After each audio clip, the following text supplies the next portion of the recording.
Welcome back. It's a double one since this is the third video of the day. Even I'm here sick of hearing me talk at this point, but I'll try and keep it short and quick. I mentioned in the first video that I wanted to explain to you how fibromyalgia works with the help of the spoon theory. Now, the spoon theory was a concept that was created by a very clever woman called Christine Miserandino. She came up with this after basically going out to eat with a friend and her friend asking her what it was like to have her illness. Now, she suffers from lupus, but the reason that the theory applies is because it addresses how all invisible illnesses affect a lifestyle. So whilst I kind of gave you, the typical facts and all that kind of, well, I hope they weren't typical, but the facts and all of that kind of business earlier on, the definitions, all that kind of stuff, this is kind of like a physical implementation, and I hope that explains things in a way that if I wasn't able to make things clear earlier on, this ought to do the trick. So I'm gonna get to reading the excerpts. I'm not going to read you the whole thing because it's a bit long, but just enough so that you get an idea of what the whole thing is about. So here we go. As I went to take some of my medicine with a snack, as I usually did, she watched me with an awkward kind of stare. Instead of continuing the conversation, she then asked me out of the blue what it felt like to be lupus and be sick. Be lupus? Have lupus. What it felt like to have lupus and be sick. It's getting late in the day, you gotta forgive me. I was shocked not only because she asked a random question, but also because I assumed she knew all there was to know about lupus. She came to doctors with me, she saw me walk with a cane and throw up in the bathroom. She'd seen me cry in pain. What else was there to know? I started to ramble on about pills and aches and pains, but she kept pursuing and didn't seem satisfied with my answers. I was a little surprised, as being my roommate in college and friend for years, I thought she already knew the medical definition of lupus. Then she looked at me with a face every sick person knows well, the face of pure curiosity about something no one healthy can truly understand. She asked what it felt like, not physically, but what it felt like to be me, to be sick. As I tried to gain my composure, I glanced around the table for help or guidance, or at least stall for time to think. I was trying to find the right words. How do I answer a question I never was able to answer for myself? How do I explain every detail of every day being affected and give the emotions of a sick person, or that a sick person goes through, with clarity? I could have given up, cracked a joke like I usually do, and changed the subject, but I remember thinking, if I don't try to explain this, how could I ever expect her to understand?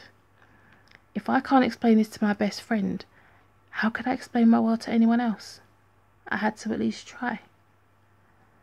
At that moment, the spoon theory was born. I quickly grabbed every spoon on the table. Hell, I even grabbed spoons off of other tables. I looked at her in the eyes and said, "Here you go. You have lupus." She looked at me slightly confused, as anyone would when they're being handed a bouquet of spoons. The cold metal clanked in my hands as I grouped them together and shoved them into her hands. I explained that the difference in being sick and being healthy is having to make choices, or to consciously think about things with the rest of the world, or that the rest of the world doesn't have to. The healthy have the luxury of a life without choices, a gift most people take for granted. Most people start the day with unlimited amounts of possibilities and energy to do whatever they desire, especially young people. For the most part, they do not need to worry about the effects of their actions, so for my explanation I used spoons to convey this point. I wanted something for her to actually hold, for me to be able to then take away, since most people who get sick feel a loss of a life they once knew. If I was in control of taking away the spoons, then she would know what it feels like to have something someone or something else, in this case lupus, be in control. She grabbed the spoons with excitement.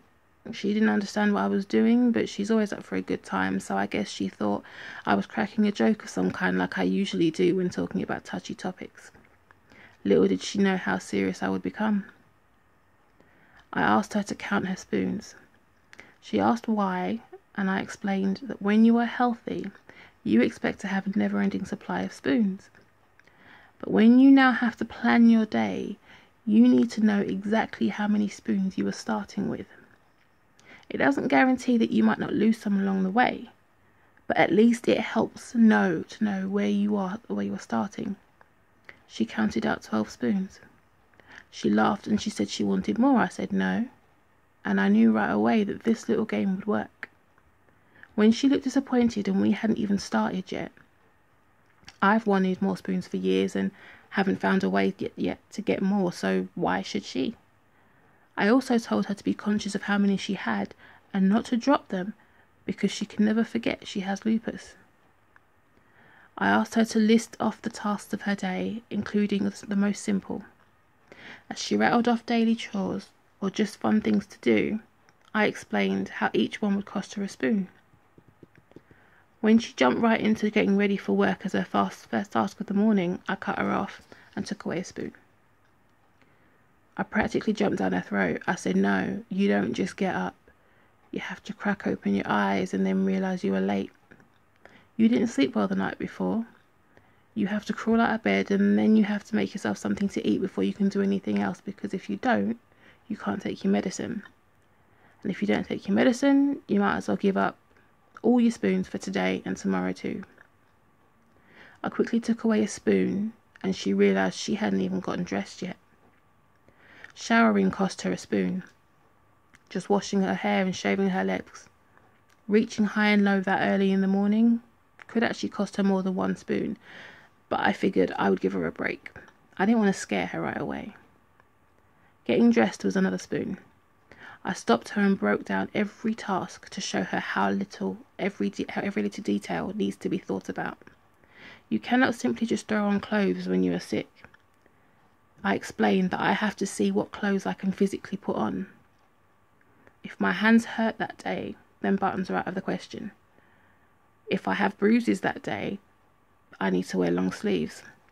And if I have a fever, I need a sweater to stay warm, and so on. If my hair is falling out, I need to spend more time to look presentable. And then you need to factor in another 5 minutes of feeling badly that it took you 2 hours just to do all of this. I think she was starting to understand when she theoretically didn't even get to work and she was left with 6 spoons.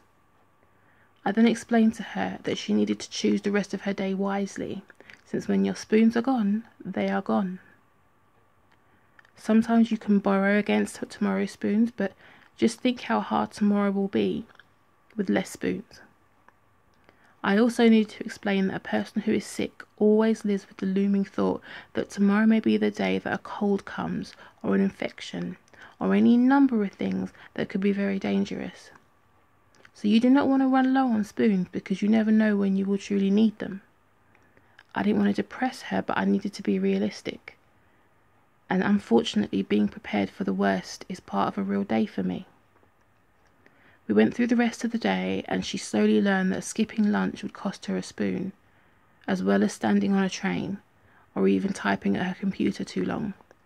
She was forced to make choices and think about things differently.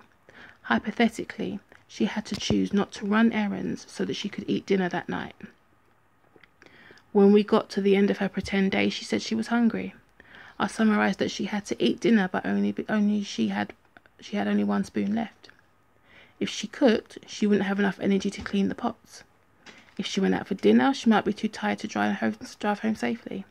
Then I also explained that I didn't bother to add into this game that she was so nauseous that cooking was probably out of the question anyway. So she decided to make soup. It was easy. I then said, it's only 7 p.m. You have the rest of the night, but maybe end up with 1 spoon. So you can do something fun, or clean your apartment, or do chores, but you can't do it all. I rarely see her emotional, so when I saw her upset, I knew that maybe I was getting through to her. I didn't want my friend to be upset, but at the same time, I was happy to think finally maybe someone understood me a little bit. She had tears in her eyes and asked quietly, "Christine, how do you do it? Do you really do this every day?" I explained that some days were worse than others. Some days I have more spoons than most. But I can never make it go away, and I can't forget about it. I always have to think about it. I handed her a spoon I'd been holding in reserve. I said simply, "I have to learn to live life with an extra spoon in my pocket, in reserve. You need to always be prepared." Now, I'm not going to read you any more of it because, like I said, it's quite a long excerpt, and I think that hopefully covers and conveys what I'm trying to say. When you are travelling home and you have to stand on the train, the person standing next to you or on either side of you, they're not going to see your pain. Even if you're walking with a stick or something like that, they're not going to really be bothered by that. If you're not walking with one, the fact you have an invisible illness is going to be of no concept to them. They're going to be thinking that you're in their way, and that they want to fight for a seat. If you're at work and you've been typing for too long, your boss is not going to be interested in the fact that you are having such pains in your fingers that you cannot type anymore.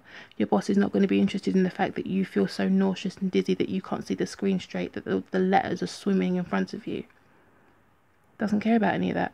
The boss just wants the document that you're supposed to be finished, that you're meant to have had done yesterday. That's all your boss cares about.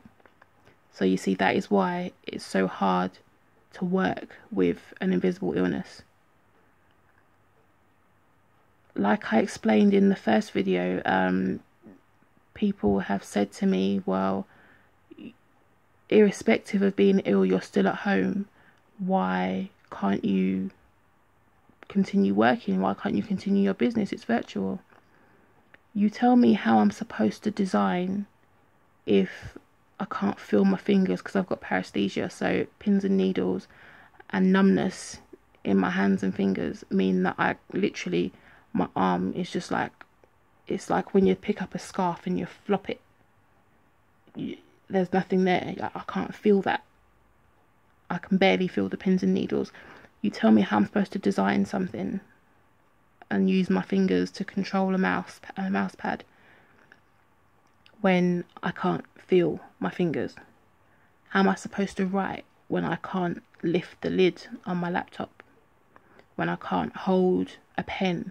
When I can't hold cutlery and I have to be fed because my fingers are so swollen and painful that the sheer act of touching the cutlery draws tears from me. You tell me how I'm supposed to write with that. And like Christine in the spoon theory, I'm not trying to depress you, but I need to make it clear that these are not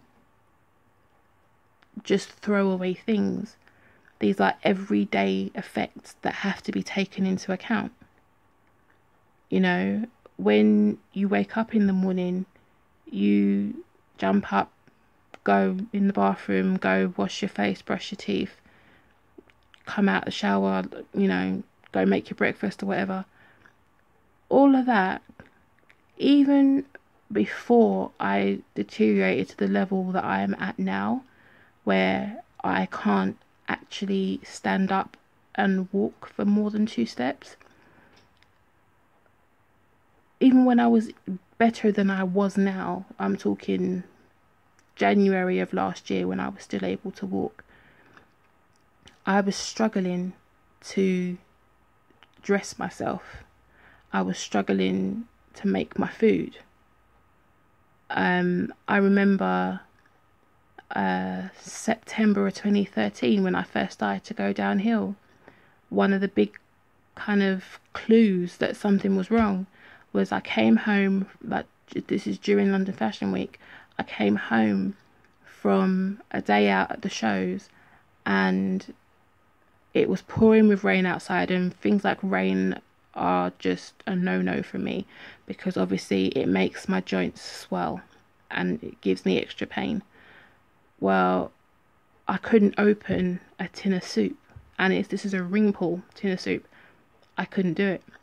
I couldn't hold the cutlery enough to lift the ring pull off of the tin. This is the kind of thing that I'm talking about. That's what I have to deal with.